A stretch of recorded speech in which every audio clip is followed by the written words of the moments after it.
Welcome to the Summit School District Spotlight. My name is Mikki Grebetz. I'm the Communications Director for the district. And on today's Spotlight, we will be talking about high school sports with Athletic Director Travis Avery. Welcome, Travis. Thanks for joining us today. Thanks for having me. Looking forward to the conversation. So we are celebrating a successful football season back in the fall, and this week we've just started Season B. Correct. So fall, a little different schedule with CHASA athletics this year. The fall we were able to complete football, and before that cross-country running as well as the boys golf season all got wrapped up in the fall successfully, and had some good experiences in that season. And then we had a bit of a break, and then as you mentioned, we're starting Season B. This week, we've started with practices, and this is all of our traditional winter sports. So boys and girls basketball, ice hockey, girls swim and dive. The wrestling team is going, as well as both of the ski teams, Alpine and Nordic. So suddenly it kind of feels a little normal around Summit High School with a lot of things going on after school. Yeah, I think that's really exciting for students to be able to, get out and move their bodies a little bit and engage in some sports. So you said practice started this week. Are there any other important dates that we should look out for? So the season will unfold a little shorter than usual, a typical year. So practice this week for everybody officially, and then next week, by the end of the week, everybody will have competed at least once. So we start with, I think, with alpine skiing and boys basketball come Thursday of next week.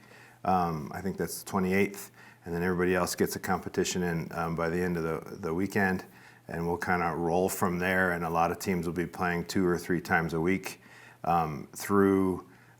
We have kind of a cascades of end of the regular season coming around our February week off. So a lot of teams will actually be playing during that week off period. And then if anybody does qualify for postseason, a lot of that is early in March. Great, thanks. Excited to see how the rest of the season plays out. Definitely. So I know one of our major commitments this year is health and safety of all of our scholars. So what kind of plans are put in place to keep scholars safe this year? Or I guess athletes, I'm sorry. They're one and the same. Trying to keep things somewhat consistent with expectations for the school day.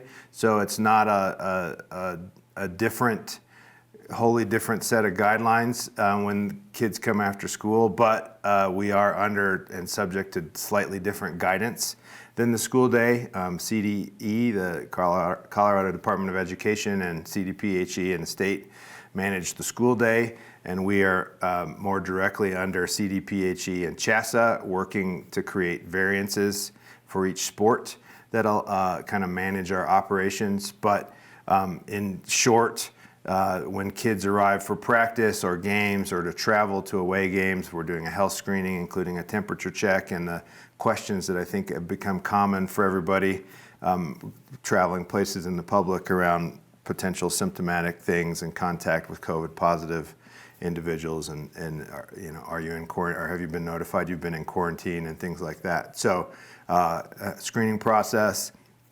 And then for practices, we've really set up, particularly once we get through the middle of this week with tryouts and team selection process, trying to keep each group in their own cohort the best we can and allow them to train freely within that cohort, kind of keeping in mind distancing during breaks and water breaks and things like that, and not, to use basketball an example, not, going 2 hours, 5-on-5, full steam scrimmaging, trying to be mindful and limit exposure in that regards. And then games, again, health screening, and then CHASA with the variances. There's roster limits, things like that in place to kind of reduce the footprint in the facility for competition. Other than that, too, also, a little different than normal. If girls basketball practice finishes up, tried to have a little bit 10 to 15 minute break time to let them get out of the gym before the boys come in. Just things like that to sort of spread everybody out and adjust things. Again, basketball, the C team, usually they play the same evening as varsity and JV. C team, they're going to be on their own schedule this year. So just tweaks like that to reduce exposure, try and keep people more in their cohorts, and things like that. Yeah, I know you've been working really hard creating extensive plans for, the unique intricacies for each of those sports. Yeah, there's something every day you walk in and you think you've covered everything, and something else either changes with the guidance. That's happened almost, sometimes it feels like daily, weekly, monthly, but also you're like, oh wait, I missed that little factor of how we operate, or let's tweak that and do that a little bit different just to reduce exposure where we can. Yeah, you bring up a good point. Some of the only constant we feel right now is potentially change. So, people's adaptability to the guidance and, rolling with the updates is really appreciated. So I know we're all excited to see sports going. What can parents or spectators expect this season? So unfortunately, that's a little bit of bad news. Right now, per Summit County Public Health's determination, and with us being in the orange level and all those metrics that they're taking into place, they've determined that we're not allowed to have in-person spectating at games for the time being. It certainly could change if numbers and metrics improve, but those don't change real quick, unfortunately. So right now we're no live spectating, which I know is disappointing for families, but the kids, we're trying to focus on situations where the kids get to play, and make that the positive out of all of this. So what we're is live streaming as many games and events as we can. We may not be able to live stream everything, but we're trying to put together a schedule where parents have the opportunity to see their kids play, even remotely.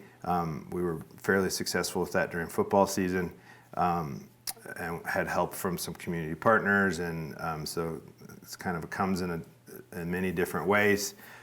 At away contests, it's a local decision, Spectators, so a lot of them in the mountain region where most of our games are not allowing spectators at this point. Again, that could change, but we have a kind of a new This Week in Sports at SHS, a link on our website where we'll keep, for Season B, keep things updated as to what the live streaming link were, what the spectator options are if we're on the road, things like that. So that'll be our real communication portal to update that, because it can change week to week, and it's a challenge to stay on top of. So, we encourage families to check there. Yeah, that's actually really exciting to be able to live stream those games, to give everybody, an opportunity to continue to watch, and maybe that's something that'll continue in the future. Definitely, some of the systems we're trying to get in place have a long-term viability. The other thing that's nice, and this was a comment to me for some football families, is, hey, grandma and grandpa don't live here, certainly haven't been traveling this time of year, but with the live streaming options, they're able to watch their grandchildren play, even from wherever. So there's been some positive feedback around that, and we'll look to keep that as an option going forward. Yeah, I think that's great. So we've talked about all the traditional winter sports that are going to be happening in Season B. Are there any activities that students can look forward to?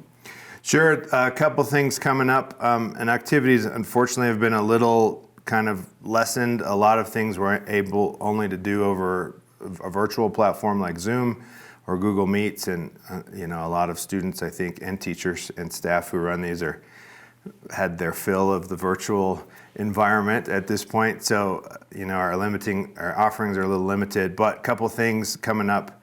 One, we're starting auditions next week. Instead of running a spring production, the drama department is running they're calling it a cabaret. It's for kind of a talent show.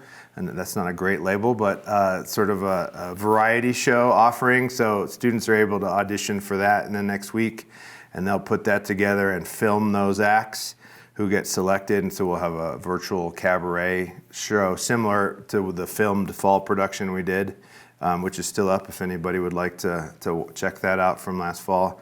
So that's kind of the performers of Summit High School have that opportunity. And then band and choir, this time of year, second semester, we get into festival season for them, where they usually are traveling around to host schools and competing in orchestra and different band levels and choir groups in kind of competitions with other schools and get some judging and rating. Most of that is happening virtually, but we do have some groups who are participating virtually to do that. So that will also be going on this spring. Great. And so just looking towards the future, we'll have seasons after this season B. And so there's just so much more to come for scholars and athletes for the remainder of the school year. Correct. The quick recap, again, a little bit different with this calendar this year. Our remaining fall sports that didn't get an opportunity to compete are now in what's called Season C, which will start up early in March. And those are boys soccer, girls volleyball, and rugby, girls rugby team. And they'll have a window of a season in kind of March into April, kind of wrapping up at the end of April, some playing during spring break, which is different than the normal year. And then our traditional spring sports will start after the spring break in May in Season D, and those will run in May and actually into June, a couple weeks past the end of the school year. So if you're a spring sports athlete, you'll need to plan on, don't take vacation until July this year, please. And that's girls soccer, boys lacrosse, girls lacrosse, baseball, and track and field. Great. Well, thank you so much for your work this year to get scholars and athletes back practicing together and competing. I know it's really important for some of our students to participate in those activities. And as you said, the fall play, as well as live streaming for Season B sports, are posted on the high school website, shs.summitk12.org. So visit there for any additional information, and go Tigers!